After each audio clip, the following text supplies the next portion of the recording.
A courthouse was packed long before the trial even began. It wasn't just another routine hearing. It was the case that had left an entire community trembling. A crime so horrifying, so cruel, that even seasoned detectives had difficulty describing it without lowering their eyes. The accused, a man with a chilling calmness, sat at the defense table with an expression that seemed carved out of stone. He had the look of someone who believed he was untouchable. Reporters crowded the press benches, their pens poised, cameras waiting outside the doors like vultures sensing a storm. The jurors sat stiffly in their box, shuffling papers, trying not to show how unsettled they felt by the defendant's icy stare. Families of the victims filled the rows behind the prosecution, their faces marked with grief and anticipation. But it wasn't the weight of the evidence or the presence of the media that made the room tense. It was the knowledge that the most important witness was not an adult detective, not an expert, not even a teenager, but a toddler. A child so young that their words came in fragments, their sentences broken by innocence. Yet this tiny voice carried the potential to shatter the defense's carefully crafted wall of lies. The prosecutor, a woman with years of experience, tapped her pen nervously against her notebook. She had argued hundreds of cases, faced hardened criminals, and stood before juries more times than she could count. But this time, she wasn't just relying on evidence, fingerprints, or CCTV footage. She was relying on a child, barely old enough to string together a memory. And she knew how the defense would spin it. The defense attorney, sharp-suited and smug, leaned back in his chair as if he already smelled victory. He had already hinted in pre-trial hearings that the child's testimony would be unreliable, manipulated, imaginary. He was prepared to paint the picture of a confused toddler, incapable of distinguishing between reality and nightmare. To him, this wasn't about truth. It was about dismantling credibility, piece by piece. And he was good at it. The judge, a man with decades on the bench, glanced down at his notes with a furrowed brow. He understood the unusual nature of what was about to unfold. Allowing such a young witness was controversial. He had already faced criticism for letting the case proceed in this manner. He didn't like the uncertainty. Judges thrived on clarity, on procedure, on order. But today, order felt like a fragile thread about to snap. As the bailiff called the room to order, the sound of his voice echoed like a drum against the silence. Everyone rose as the judge entered, and the trial resumed. The prosecutor cleared her throat, preparing to call her next witness. "The state calls?" She paused, her voice catching for the briefest moment. "The minor witness." A collective murmur rippled through the room. Every head turned toward the side door, where a small figure appeared, holding tightly onto his mother's hand. The child looked impossibly small against the vast backdrop of the courtroom's soft hair, wide eyes clutching a worn toy car like a shield. His steps were slow, hesitant, as though each one carried the weight of 1,000 eyes. The defendant smirked faintly, leaning toward his attorney to whisper something. His confidence was unshaken. To him, this was theater, nothing more. He believed the child wouldn't say anything coherent, and even if he did, no jury would convict a man based on a toddler's words. The prosecutor's heart clenched as she watched the little boy climb into the witness seat, legs too short to touch the ground. He looked around, bewildered, overwhelmed by the towering ceiling, the sea of faces, and the stern man in black robes staring down at him. His mother gave him a reassuring pat on the shoulder, but her own hands trembled. "Do you understand why you're here?" The judge asked gently, lowering his voice to something almost paternal. The boy froze. His eyes darted from the judge to the jury to the stranger, across the room. The defendant. He gasped softly and immediately looked down, clutching his toy car tighter. His silence spoke louder than words. He was terrified. The defense attorney leaned back in his chair, smirking again. This was exactly what he had predicted. A child too young, too frightened, too fragile. To him, this was a win in slow motion. The prosecutor tried again. "Sweetheart, can you tell us your name?" No answer. The boy squirmed, burying his face into his mother's sleeve. His mother whispered encouragement, but it was no use. As silence in the courtroom thickened, people began to shift uncomfortably in their seats. A juror coughed, another frowned. The tension grew heavier by the second.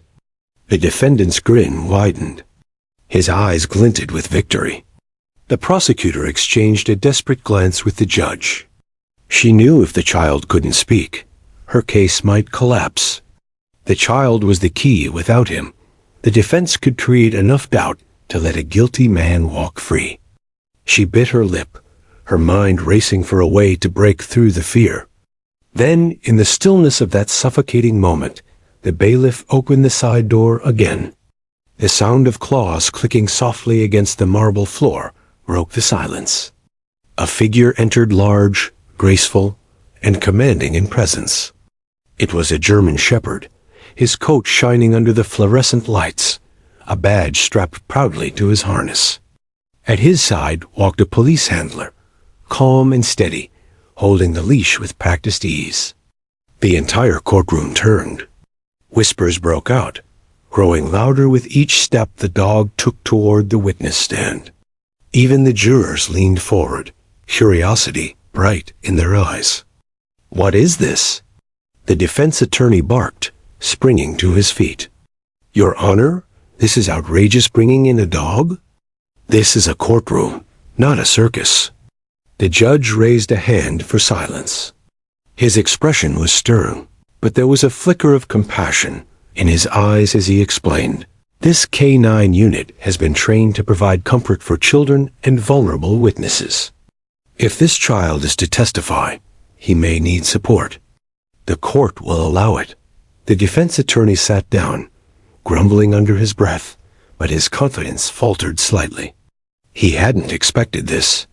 The dog, sensing the child's fear, padded over slowly, each step deliberate, each movement calm. When he reached the stand, he didn't jump or bark. Instead, he lowered himself gracefully, lying down with his head resting on the child's small shoes. The boy's eyes widened. For the first time since entering the courtroom, his lips twitched, not in fear, but in surprise. The courtroom watched in silence as the boy reached down with tentative fingers and brushed the dog's soft fur. A small giggle escaped his lips, breaking the suffocating tension like sunlight cutting through storm clouds. The entire atmosphere of the room shifted. Jurors smiled faintly. Reporters scribbled faster.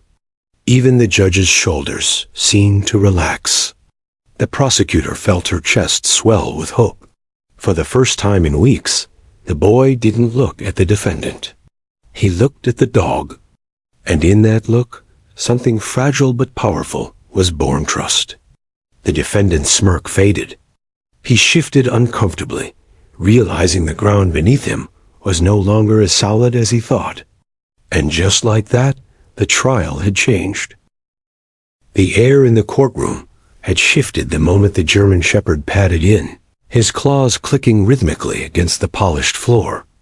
Every head swiveled, conversations halted mid-breath, and even the most skeptical jurors leaned forward in their seats. The unexpected presence of the K-9 was unlike anything most of them had ever seen in a trial. Courtrooms were usually filled with rigid formality, cold words, and tense arguments. Yet here was a living, breathing animal calm, steady, radiating reassurance without uttering a single sound. His handler, Officer Daniels, walked confidently beside him. Daniels was a tall man with broad shoulders and a calm demeanor, someone who carried the quiet authority of experience. He had worked with this particular K-9 Rex for nearly 6 years. Together, they had tracked fugitives, located missing children, and sat beside countless victims in moments of unimaginable trauma. But Daniels knew this day was different. Today wasn't about chasing criminals through back alleys or sniffing out hidden contraband. Today was about hope. The judge gestured toward the stand, his tone firm but kind. "You may proceed, officer." Daniels nodded respectfully, then guided Rex toward the toddler, who sat trembling in the witness chair, his small hands gripping the toy car so tightly, his knuckles turned white. Rex didn't rush. His steps were deliberate, each movement careful, as if he understood that one wrong move could undo everything. When he reached the boy, he lowered himself gracefully, sitting with perfect discipline. His warm, intelligent eyes looked up, not demanding, not intimidating, simply waiting. The child peeked down, his breath hitching. He hadn't spoken since entering the room, but his body shifted ever so slightly. His knees unclenched, his shoulders softened. Rex sensed it. He inched forward, finally lowering his head to the boy's shoes, letting out a slow, steady exhale that vibrated softly against the floor. A tiny sound broke through the silence, a giggle. It was faint, fleeting, but unmistakable. The mother gasped quietly, covering her mouth with her hand. Tears welled in her eyes. It was the first time in weeks she had heard her son laugh. Not in their home, not in the presence of therapists, not even in her arms had he found the courage to make that sound. But here, in the middle of a cold, intimidating courtroom, the dog had cracked through the wall of fear. The jurors exchanged looks. Some smiled. One woman dabbed her eyes with a tissue. The prosecutor seized the moment. She stepped forward, careful not to rush, her voice gentle as silk. "What's his name?" she asked, looking at the handler. Daniels smiled faintly. "His name is Rex." The boy's lips moved. At first, it was just a whisper. Then, a little stronger. Rex. The sound of his voice, timid but real, seemed to reverberate through the entire room. People sat straighter, stunned that the child had spoken at all. Daniels crouched low, bringing himself to the boy's level. "That's right. His name is Rex. He's your friend. He likes to help people who are scared." He paused, letting his words sink in. "Would you like to pet him?" The boy hesitated, eyes darting nervously toward the defense table, where the defendant sat rigid, his smug grin slipping slightly. Then, slowly, the child reached out with trembling fingers and brushed the fur along Rex's ear. Rex's tail gave a soft wag, thumping against the floor. The boy giggled again, louder this time. The prosecutor's chest filled with relief. Progress. A miracle, really. The defense attorney stood abruptly, his chair scraping against the tile. "Your Honor, this is inappropriate. The presence of this animal is nothing but an emotional ploy to sway the jury. This trial is about facts, not theatrics." Gasps rose from the gallery. The prosecutor shot him a sharp glare, but the judge spoke before she could. "Sit down, counselor," the judge ordered, his voice edged with steel. "This court recognizes the extraordinary circumstances. If this child is to testify, he must feel safe." The K-9 stays. The defense attorney sputtered but obeyed, slumping into his seat, though not without throwing a poisonous glare toward the boy and the dog. Daniels continued softly. "Rex is here to listen. You don't have to be afraid. If you want to talk, you can talk to him, not us. He'll understand." The boy looked at Rex, his small hand resting on the shepherd's thick fur. His breathing slowed. The tension in his tiny body eased. For the first time since stepping into the courtroom, he wasn't staring at the defendant. He was staring at Rex. The room collectively held its breath, waiting, watching, sensing that something was happening. The boy whispered again, his words almost inaudible, but the microphone picked it up, sending the sound across the speakers. "Good dog." The gallery erupted in quiet murmurs. The mother sobbed openly now, unable to contain the relief. The prosecutor pressed a hand against her chest, steadying herself. She had feared the child would never utter a word, that the trauma had silenced him beyond reach. But Rex had changed everything in less than 5 minutes. The defendant's jaw tightened. He tapped his fingers against the table, his composure cracking. For the first time, he looked nervous. The judge leaned slightly forward, curiosity in his gaze. The jurors exchanged looks that ranged from wonder to deep empathy. Some scribbled notes, though their eyes were locked on the child. A prosecutor decided to press just a little. She kept her voice low, almost a whisper, as if speaking to a secret only the boy and Rex could share. "Would you like to tell Rex something?" The boy blinked, his lips parting. He looked at Rex as though the dog was the only one in the room. He leaned closer, his toy car slipping from his lap unnoticed, and placed both tiny hands on Rex's face. For a long moment, silence held the room in its grip. Then the boy opened his mouth. The entire courtroom leaned forward, breathless. The boy's lips parted, but no sound came out. His chest rose and fell quickly, each breath shallow and uneven, as though even the act of trying to speak was too heavy a burden. His hands clung to Rex's fur like an anchor, fingers twisting small knots in the shepherd's coat. The prosecutor's throat tightened. This was the moment, fragile, fleeting. Push too hard, and the child would retreat into silence again. Leave it too long, and the courage building inside him might collapse. She forced herself to wait, letting the presence of Rex do the work that no lawyer, no parent, no therapist had been able to do. "Take your time," she said softly, her voice barely carrying beyond the boy and the dog. "Rex is listening. He's very good at keeping secrets." The child's eyes flicked up for just a moment, landing on the defendant. It was like a physical jolt, his whole body tensed, lips snapping shut, breath catching in his throat. He looked away immediately, burying his face into Rex's neck, as if hiding from a nightmare come to life. The jurors noticed. Every single one of them. The defense attorney leaned toward his client, whispering something with an arrogant smirk, but the defendant didn't smirk back this time. His jaw worked as though grinding against invisible stone. The judge shifted slightly in his seat, his gavel tapping once against the block. He wasn't scolding, not yet. He was grounding the room, reminding everyone that this was still a trial, not a theater of emotions. But even he couldn't deny that what they were witnessing was extraordinary. The boy's mother dabbed at her eyes with a trembling hand. She had spent countless nights sitting beside her son's bed, listening to his whimpers, feeling him jolt awake from nightmares he couldn't describe. No matter how she soothed him, no matter what words she offered, he never spoke about what he had seen.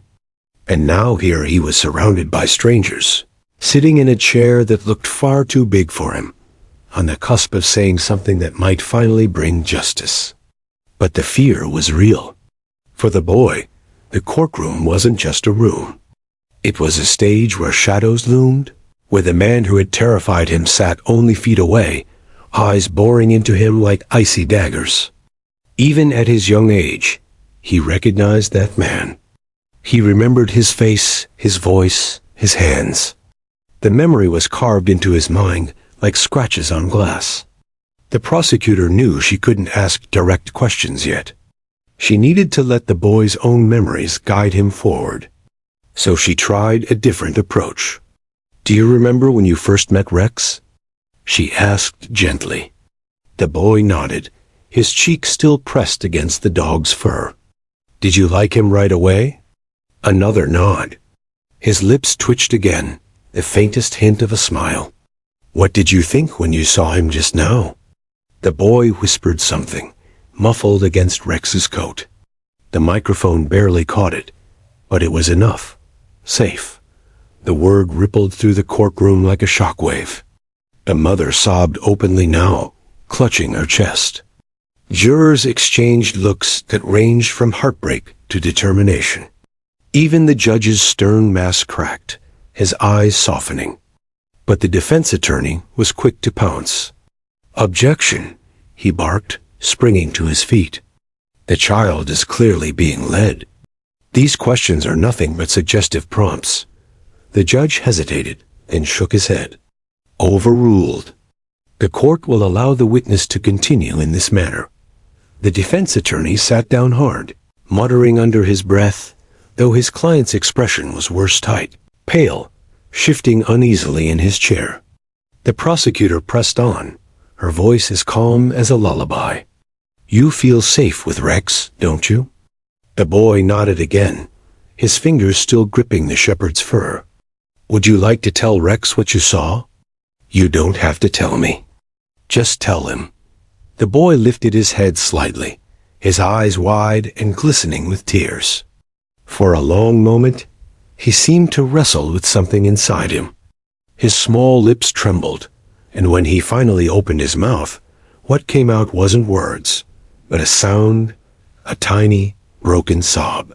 The mother moved forward instinctively, but the judge raised a hand. "It's all right. Let him take his time." The sob grew into quiet tears, the kind that carried the weight of memories no child should ever hold. His tiny shoulders shook. Rex responded by lifting his head and nudging the boy's arm with his nose, pressing against him in silent comfort. The boy's sobbing slowed, and he buried his face against the dog again. A flashback flickered behind his eyes' darkness, a voice raised in anger, footsteps heavy against wooden floors. He remembered hiding, clutching his toy car, trying not to breathe too loudly. Then a door had burst open, and the same man sitting in the courtroom, had stormed in. His voice was harsh, his words sharp, though the child couldn't recall exactly what was said. What he remembered most were the eyes, cold, unblinking, dangerous. Back in the courtroom, the boy whimpered again, his voice breaking, scary. The prosecutor leaned forward, her hand trembling around her pen. "Who was scary, sweetheart?" "You can tell Rex. He'll keep you safe." The boy's hand lifted shakily, pointing in the general direction of the defense table. But just as quickly, he dropped it, clutching Rex again as though terrified of being seen. The gallery gasped. The defense attorney shot to his feet once more, his voice sharp and desperate. "Objection. This is prejudicial. The child is clearly confused." The judge silenced him with a glare. "Counselor, sit down." The jury was no longer neutral. Their eyes had hardened, locked on the defendant with suspicion and disgust. Even if the boy hadn't said the words yet, his fear was evidence in itself, evidence of trauma, of memory, of truth too raw for his age to invent. The prosecutor let the moment linger, then stepped back. She wouldn't force it. Not yet. The child needed to arrive at the words himself. The boy sniffled, wiping his nose with the back of his hand. He leaned closer to Rex, whispering something into the dog's ear. It was too quiet for the microphone, too private for anyone else to hear.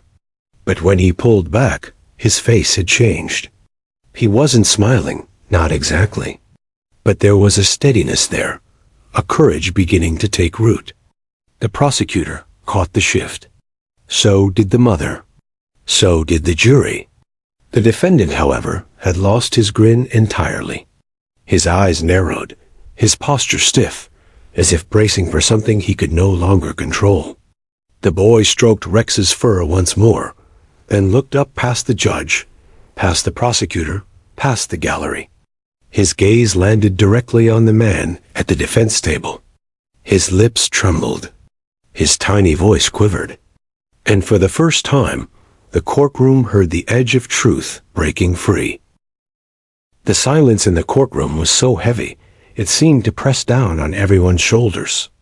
Even the air felt thicker, heavier, as if the very walls leaned in, waiting for the boy to speak. The toddler's gaze was still locked on the defendant, but his tiny body trembled from head to toe. It was too much weight for someone so small to carry. Rex, sensing the fear radiating through the boy, shifted slightly. He raised his head, nudging the child's hand again, then rested his chin on the boy's lap. It was a simple gesture, steady, grounding, but it changed everything. The boy blinked, his trembling slowing just enough to let him breathe. The prosecutor didn't rush. She knew this was a fragile balance. "It's okay," she said softly, lowering her voice until it felt almost like a lullaby. "You don't have to look at anyone else. You can just look at Rex." The boy hesitated, then slowly pulled his gaze away from the defendant. His wide eyes met Rex's calm, patient stare.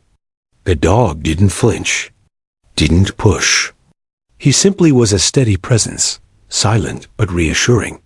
The boy reached out, his tiny fingers curling into the fur around Rex's ears.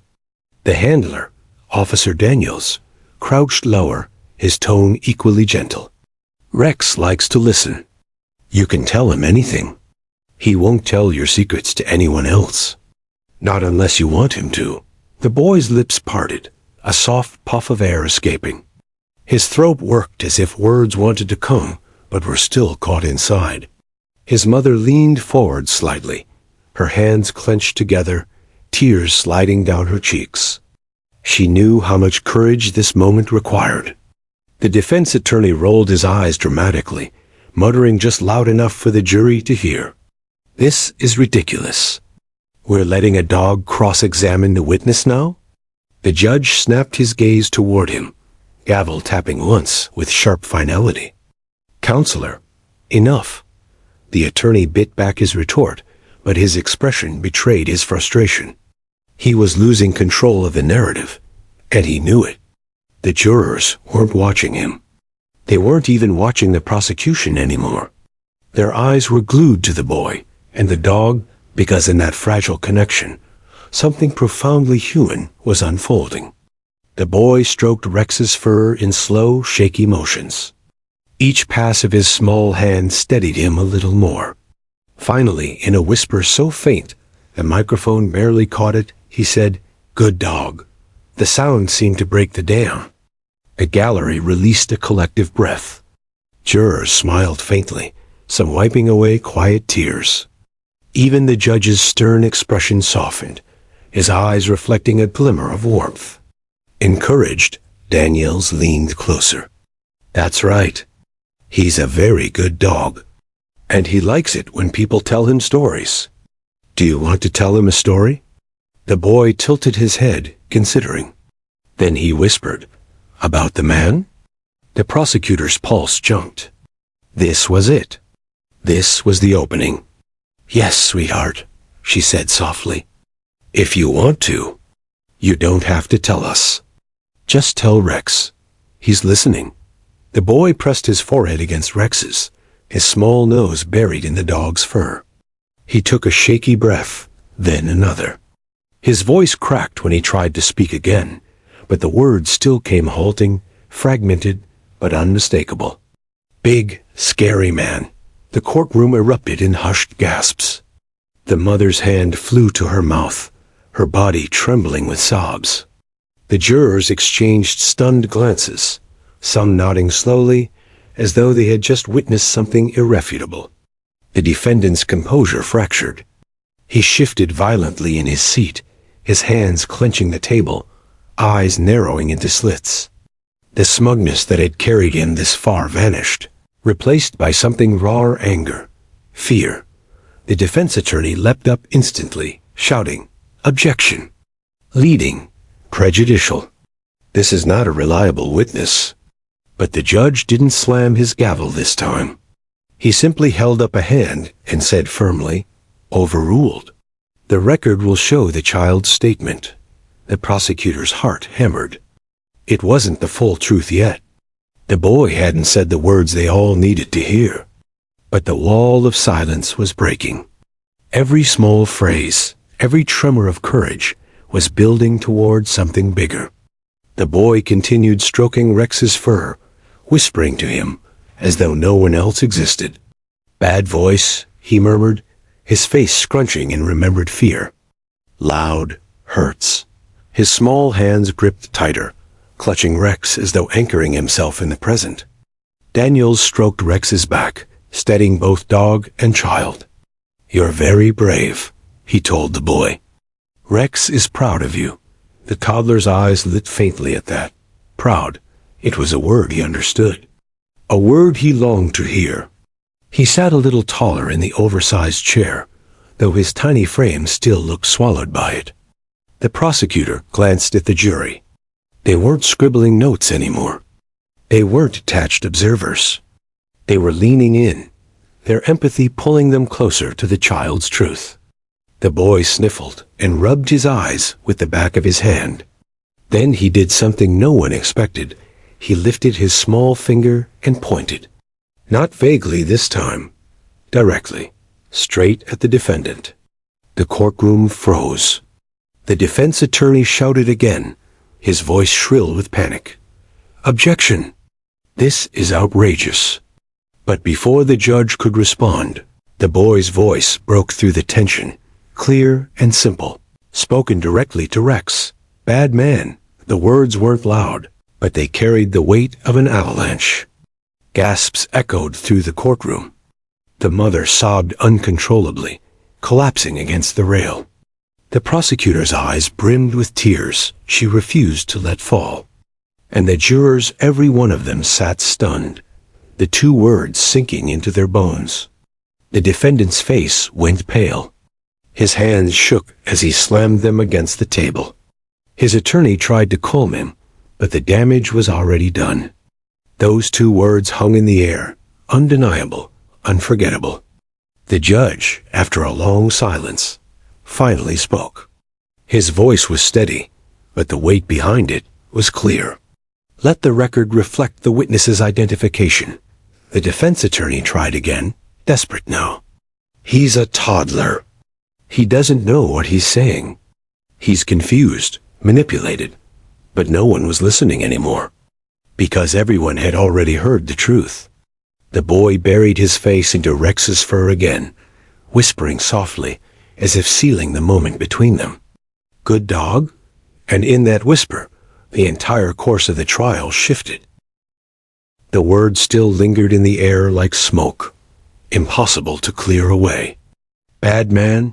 They were so small, so simple, yet they landed like a hammer blow. For a moment, silence ruled the courtroom. Nobody moved. Nobody breathed. It was as though time itself had stopped, frozen in awe of the toddler's fragile but fearless declaration. The boy, his cheek pressed against Rex's fur, didn't seem to realize the gravity of what he'd just done. To him, he'd spoken only to his friend, the good dog beside him, the one who listened without judgment. But to everyone else, those two words had pierced through weeks of uncertainty, of arguments, of doubt. The jury's faces told the story. Some gasped, others widened their eyes, but most looked at the defendant with fresh intensity, their earlier hesitation dissolving.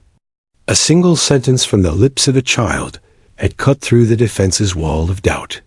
The mother sobbed uncontrollably, her face buried in her hands.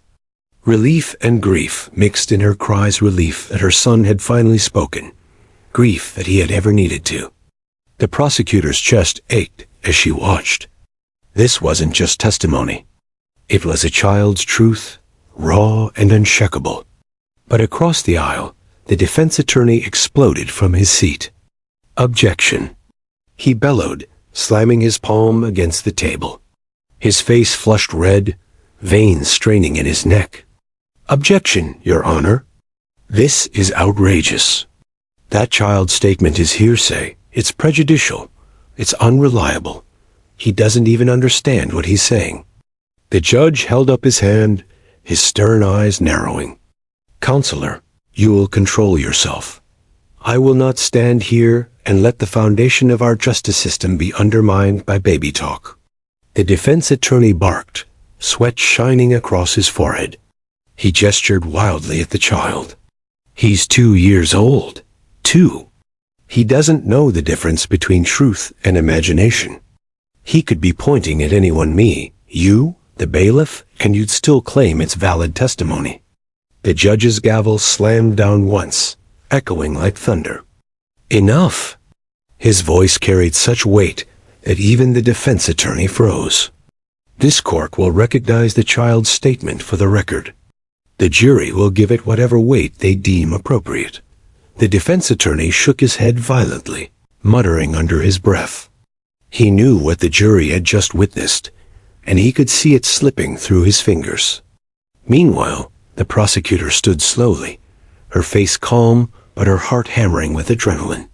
She didn't need to shout. She didn't need theatrics. The boy had given her everything with those 2 words. She turned deliberately to face the jury. "Ladies and gentlemen," she said, her voice steady, "what you've just heard is not a coached line. It is not a trick or a performance or a product of suggestion. What you saw was a child, an innocent child, finding the courage to speak his truth. A truth he's been too afraid to share until now." She let the words sink in before continuing. "That truth points directly at the man who sits before you today. And no matter how many objections the defense raises, they cannot erase what you saw with your own eyes. They cannot undo the courage it took for that little boy to look at the man who hurt him and call him what he is, a bad man." The jurors' expressions shifted again, hardening with conviction. Several nodded almost imperceptibly, their decision already forming in their minds. The defendant couldn't stay still any longer. He surged forward, slamming his fists onto the defense table, his face twisted with fury. "This is a setup," he shouted, his voice cracking under the pressure. "You're all being played." His outburst was his undoing. Jurors recoiled, startled by the sudden aggression. The judge ordered 2 bailiffs to restrain him, their firm hands pressing him back into his chair. The prosecutor didn't waste the opportunity. She turned back to the jury, her voice rising slightly now. "You see? Even in this courtroom, in the face of justice, he cannot control his rage. Imagine what that child endured at the hands of this man. Imagine the fear he lived with. And yet, today, with nothing more than the comfort of a loyal dog and the truth in his heart, he gave us the courage we needed to see this case clearly." The mother sobbed harder, nodding as she clutched her chest. The gallery murmured, a tide of sympathy swelling behind the boy. The defense attorney scrambled to recover. He tried to regain the jury's attention, pacing in front of them. "Don't be swayed by emotion," he pleaded. "We are not here to decide based on feelings. We are here for facts, for evidence. And a child's babble is not evidence." But his words fell flat. The jurors' faces had changed, hardened, resolved. Emotion wasn't something to be dismissed. It was part of the truth, and now they had seen it. Meanwhile, the boy lifted his head slightly from Rex's fur. His small hand patted the dog's ear, and he whispered again, almost to himself, "Good dog." That simple gesture drove home the authenticity of the moment. He wasn't performing for the court. He wasn't trying to win approval. He was just a child talking to a friend who made him feel safe. And in that safety, the truth had slipped free. The prosecutor let silence do the rest. She didn't push for more words. She didn't demand further testimony. She allowed the image, the toddler, the dog, and the 2 words to settle into the minds of everyone present. The judge called for a brief recess, sensing the emotional weight on the jury. As people filed out of the courtroom, reporters scribbled furiously, already drafting headlines. "Child calls defendant bad man in courtroom shock," they would write. "Police dog helps toddler break silence." In the quiet moments after, while the jury was excused and the attorneys huddled with their teams, the boy remained with Rex. He curled against the dog's warm body, his tiny hand never letting go.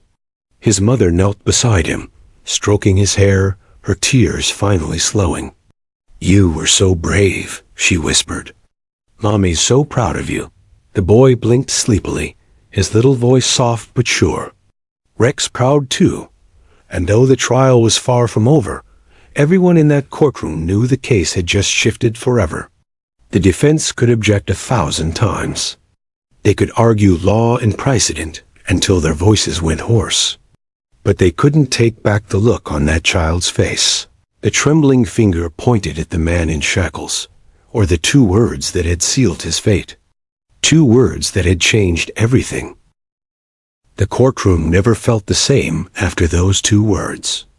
Bad man? They echoed in the minds of everyone who had heard them. The jurors, the judge, the attorneys, the gallery. It wasn't just what the toddler had said. It was how he had said it. With innocence. With truth. With the kind of clarity only a child could deliver. When the court reconvened after the brief recess, the energy was entirely different. Jurors who had previously looked distracted now leaned forward with sharp focus. Their pens scribbled less. Instead, their eyes stayed fixed on the defendant. The weight of suspicion was heavier now, pressing down on him like a shadow he couldn't shake. The prosecutor rose slowly, calm but confident. She didn't need dramatics anymore. The boy had already delivered the most powerful blow. Now she only had to reinforce it with evidence, piece by piece, so the jury would have no doubt left in their minds. "Ladies and gentlemen," she began, pacing deliberately, "you've just witnessed something extraordinary. You saw a child, too young to understand the mechanics of the law, too innocent to fabricate elaborate lies, identify the man who hurt him. You saw his fear. You saw his courage. That truth cannot be erased." She paused, then gestured toward a projector. "But today, I will also show you how the evidence supports his words." The lights dimmed slightly, and photographs filled the screen images from the night of the crime. Broken furniture. Shattered glass. A child's toy lying in the corner, stained with blood. The jurors flinched, the stark reality sinking in deeper. "This isn't just about words," the prosecutor continued. "It's about facts. About evidence that aligns with what that little boy whispered to a dog because he couldn't yet say it to us." She called the forensic team back to the stand. They detailed fingerprints, DNA samples, and a trail that led undeniably back to the defendant. With each statement, the boy's 2 words grew heavier, supported by science, by physical proof, by logic. The defense attorney tried desperately to object at every turn. "Speculation," he barked. "Unfair prejudice. This is all circumstantial." But the judge overruled again and again, his patience thinning. The defense's arguments now sounded hollow, brittle, as though they were breaking apart under the weight of truth. The defendant himself sat rigid, his jaw clenched, his knuckles white against the table. He no longer looked smug. He no longer sneered at the boy or rolled his eyes at the testimony. Instead, he sat hunched, glaring at the evidence, the realization dawning that his control of the narrative was slipping away. And while the evidence mounted, Rex remained by the boy's side, his steady presence a reminder of the courage it had taken for truth to emerge. At one point, the boy, now calmer, whispered again into Rex's ear, stroking his fur with a faint smile. "Good dog," he murmured. The gallery smiled softly at the sight, the tension easing for just a moment. That small act reinforced the authenticity of everything that had happened earlier. The boy wasn't dwelling on drama. He wasn't aware of how deeply he'd shifted the trial. He was simply a child, comforted by a friend, relieved that he'd finally let out what he'd been holding inside. The jury noticed. They saw how natural, how uncoached it all felt. And that authenticity spoke louder than any attorney could. The prosecution rested for the day, leaving the jury to sit with everything they had heard and seen. The judge adjourned, his gavel striking the wood, and the courtroom buzzed with low murmurs as people filed out. Reporters outside scrambled to file their stories. Headlines flashed across evening broadcasts within the hour. Toddler identifies suspect in court. Police dog helps unlock key testimony. 2. Words that may decide a trial. Across the nation, the story caught fire. Parents saw themselves in the mother, tears staining her cheeks as she held her son. Citizens saw the toddler's courage as proof that innocence still had a voice in the justice system. And law enforcement officers, watching from afar, praised Rex and the use of comfort animals in high-stakes cases. But inside the defense team's conference room, the mood was grim. The attorney slammed his briefcase onto the table, pacing furiously. "It's slipping," he admitted to his client, his voice a harsh whisper. "That kid just destroyed weeks of strategy. The jury's eating it up. They'll remember those words forever." The defendant scowled, his fists clenched. "He's just a kid. He doesn't know what he saw." The attorney rubbed his temples. "It doesn't matter what he knows. It matters what the jury believes. And right now, they believe him." Back in the quiet of her hotel room, the boy's mother tucked her son into bed, tears still drying on her cheeks. She brushed his hair back gently. "You are so brave today," she whispered. "Mommy's proud of you." The boy yawned, clutching a small stuffed animal now that Rex wasn't by his side. His voice was sleepy, but content. "Rex proud too," he mumbled before drifting into dreams. The ripple effect was already underway. In the minds of the jurors, in the strategies of the attorneys, in the court of public opinion, those 2 words had shifted everything. The trial was no longer about whether the prosecution had enough to prove guilt. It was about whether the jury would have the courage to honor the truth spoken by a child too young to know how to lie. And with every passing hour, it became clearer. The answer was yes. The courthouse was unusually quiet on the morning the jury began deliberations. The marble halls, normally filled with footsteps and chatter, seemed hushed, as though even the building itself was holding its breath. Inside the courtroom, the air was heavy with anticipation. The toddler and his mother were not present that day. The judge had excused them after their pivotal moment. But Rex was there, curled loyally at the feet of Officer Daniels, his ears flicking at every sound. To those who had watched him guide the boy to speak, his presence now felt almost symbolic, a guardian of truth, calm and steadfast. The prosecution sat with quiet confidence. They had presented their evidence, layered carefully on top of the toddler's words, and it was enough. It had to be enough. The defense, on the other hand, looked frayed. Their once confident attorney now shuffled papers with restless hands, his tie loosened, his eyes darting nervously toward the door where the jury had disappeared hours earlier. The defendant sat rigid, his jaw clenched, fingers tapping in impatient rhythm against the table.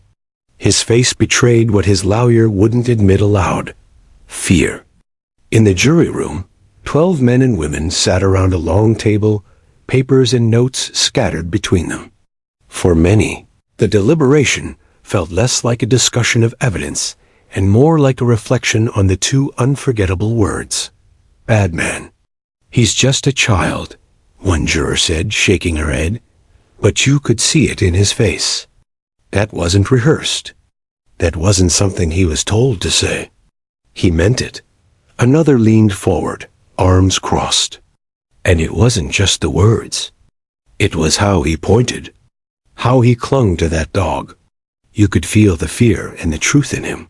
A third juror, older and cautious, raised a hand. "I agree it was powerful. But we can't forget our decision has to be based on facts. Is there enough beyond the boy's words?" The room fell quiet until one of them opened the folder of evidence again. Photos, DNA samples, forensic reports. Each piece stacked atop the child's simple testimony, turning it into something undeniable. "The evidence matches," another juror said firmly. "Everything points back to him." The boy's words were just the final piece, the one that made it all come together. Hours passed. Voices rose and fell. Doubt wrestled with conviction, but slowly a consensus began to form. Back in the courtroom, tension coiled tighter with each tick of the clock. Reporters filled the gallery, ready to send headlines across the nation. The boy's mother waited outside, pacing the corridor, clutching her son's small hand in hers as he napped against her shoulder. She prayed silently that the jury would see the truth her child had so bravely spoken. Finally, the bailiff appeared at the side door. "All rise," he announced, and the room erupted into motion. The jury was back. The judge entered, his robes flowing as he took his seat. The jurors filed in, their faces unreadable, their footsteps echoing like drumbeats. The defendant shifted uneasily, his attorney whispering last-minute instructions in his ear. The foreman stood, a folded slip of paper in his hand. His voice trembled slightly as he read the verdict. "We, the jury, in the case of the state versus James Callahan, find the defendant." He paused, the silence stretching like a taut string. "Guilty on all counts." The words thundered through the courtroom. Gasps, cries, and murmurs filled the air. The prosecutor closed her eyes briefly, releasing a breath she hadn't realized she'd been holding. The defense attorney slumped in defeat, his shoulders sagging. The defendant, meanwhile, erupted. "This is a lie," he shouted, leaping to his feet. His face contorted with rage, spittle flying as he screamed. "You're all fools. A child doesn't know anything. You can't do this to me." The bailiffs restrained him, forcing him back into his seat as the judge's gavel slammed down. "Order! Order in the court!" The jurors, shaken but resolute, stared at him with hardened expressions. If any of them had doubted the child's words before, the defendant's violent outburst had erased them. This was the man the boy had pointed to. This was the bad man. Outside the courtroom, the mother wept as she heard the verdict. She knelt, clutching her son tightly, whispering over and over, "It's over, sweetheart. It's finally over." The boy stirred from his nap, blinking drowsily. His first words upon waking weren't about the trial or the verdict. They were simple, innocent, and pure. "Where's Rex?" he asked, his tiny voice full of longing.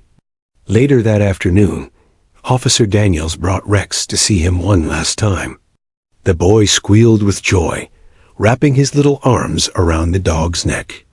Rex wagged his tail, licking the boy's cheek, as though he understood the role he had played in changing the course of justice. The prosecutor watched quietly from a distance, her eyes moist. This wasn't the usual end to a case. This wasn't just about evidence and law. This was about humanity, about the courage of a child and the quiet strength of a dog who had given him a voice. Back in the courtroom, the judge spoke gravely to the defendant as he delivered the sentence. "Your actions have left scars on a child that will take years to heal. Today, justice has spoken through the courage of that child. You will spend the rest of your life behind bars." The defendant was led away in shackles, his face a mask of rage and defeat. The jurors left quietly, some wiping their eyes, others walking tall with the knowledge that they had done what was right. The trial was over. The fight for truth had been won. But the memory of that moment, the toddler pointing with trembling hand, whispering the two words that had shattered lies and unveiled truth, would remain with everyone who had been there. Bad man, two words that had changed everything. The courtroom was no longer filled with the same tension it had just hours ago. Instead, a hush lingered in the air, followed by a wave of relief that rolled through every corner of the room. The jury's declaration of guilt had sealed the fate of the man who once believed he could escape accountability. He was led away in handcuffs, his eyes dark with resentment, his once defiant smirk replaced by a hollow glare. Justice, long elusive, had finally found its way into that room. Not through the grand speeches of lawyers or piles of paperwork, but through the soft, trembling voice of a child who had dared to speak. The toddler, who had once been frozen in silence, now sat quietly, nestled against the side of the German shepherd who had been his steady anchor in the storm. His small hand rested gently on the dog's fur, fingers curling as if holding on to something far bigger than himself, a sense of safety he had long been denied. The K9, calm and composed, lay beside him, its watchful eyes scanning the room. There was no applause, no outburst of celebration, just an unspoken acknowledgement among everyone present. Those two words, "bad man," had changed everything. The mother wiped her tears, clutching her son to her chest when the bailiff allowed her to approach. Her gratitude was beyond words. She whispered thanks to the handler, her voice breaking as she looked at the dog. He spoke. "Because of him," she said softly, nodding toward the K9. The handler smiled, a mix of pride and humility on his face. "That's what he's trained for," he replied, but even he knew this moment was extraordinary. This wasn't just about training, it was about connection. The dog had given the child something no adult could, a safe space to be heard. As the courtroom slowly emptied, reporters swarmed outside, eager to capture the story that would dominate headlines for weeks. Toddler speaks 2 words that convict criminal. One paper would run. Others would frame it as a groundbreaking moment in how the justice system treated vulnerable witnesses. TV stations replayed footage of the dog lying beside the child, the quiet calmness it brought, the gasps that followed the child's testimony. Across the nation, conversations sparked. Should therapy dogs be more widely used in courts? Could children and trauma victims finally have a voice, even without traditional testimony? In the days that followed, the prosecutor gave statements to the press, emphasizing not just the courage of the toddler, but the groundbreaking use of a K9 in such a critical moment. "We don't always get justice through long testimonies or perfect words," she explained. "Sometimes justice comes in the simplest form truth spoken from the heart, no matter how young the voice." The defense, meanwhile, remained bitter, insisting that emotion had swayed the jury. But no one paid much attention to their complaints. The facts were clear, the evidence was damning, and those 2 words had pierced through every doubt the defense tried to weave. For the family, however, the victory wasn't about news stories or national debates. It was about healing. The mother watched as her son returned to some semblance of normalcy, sleeping without night terrors, eating without fear, playing without constantly looking over his shoulder. Every time she saw him smile again, she was reminded of that day in court. And every time he asked about the hero dog, she couldn't help but smile through tears. The police department, recognizing the dog's extraordinary role, honored the K9 with a small ceremony. Officers gathered, the handler stood proudly, and the toddler, with his tiny hands, placed a medal around the dog's neck. Cameras flashed, but the moment belonged to them, a child and a dog forever linked by a story of courage. The boy leaned down and whispered again, just as he had in court. Though no one else could hear, the handler swore the dog's ears perked up, as if he understood. Months later, the impact of the trial was still being felt. Courts across the country began considering programs to allow therapy or police dogs to accompany child witnesses. Advocates pointed to this very case as proof that justice could adapt, that sometimes the strictest rules needed flexibility when lives and truths were on the line.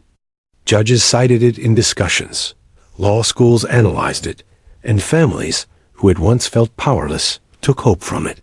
And yet, for the little boy, life slowly returned to something far simpler. He was no longer just the toddler who spoke in court. He was a child, again running in the park, learning new words, laughing at cartoons. The scars of what he had witnessed remained, but they were healing, softened by the knowledge that he had been brave enough to tell the truth when it mattered most. His mother often reminded him, "You were the bravest boy that day." He would nod, though he didn't fully understand the weight of what he had done. The handler, too, carried the memory of that trial with him. He had worked with the K-9 for years through drug busts, search missions, and dangerous arrests. But never had he seen his partner make such a profound difference. It wasn't about catching criminals this time. It was about giving a child a voice. Every time he looked at the dog, he felt a swell of pride. Not many officers could say their partner helped change the outcome of a trial simply by being there. As for the dog, he continued his duties faithful, disciplined, steady as ever.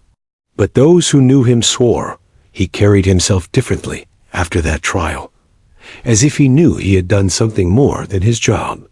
When the little boy came to visit the precinct weeks later, the dog bounded toward him, tail wagging in a rare show of unrestrained joy. The boy laughed, hugging him tightly.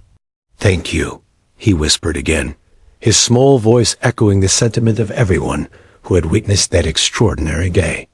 The story became legend in the town, told and retold in classrooms, community centers, and even among other officers. Parents told their children about the brave little boy who found his voice with the help of a dog. Teachers used it as an example of courage. And for years, the courtroom where it all happened carried the memory of that moment, as though the very walls held on to the power of those two simple words. Because in the end, that was the lesson everyone carried with them. Sometimes justice doesn't roar, it whispers. Sometimes truth doesn't come in long speeches, but in a child's quiet voice. And sometimes the heroes we need don't wear capes or badges. Sometimes they walk on four legs, with wagging tails and hearts big enough to carry the weight of someone else's fear. And in that small courtroom, on that unforgettable day, a toddler, a dog, and two words changed everything.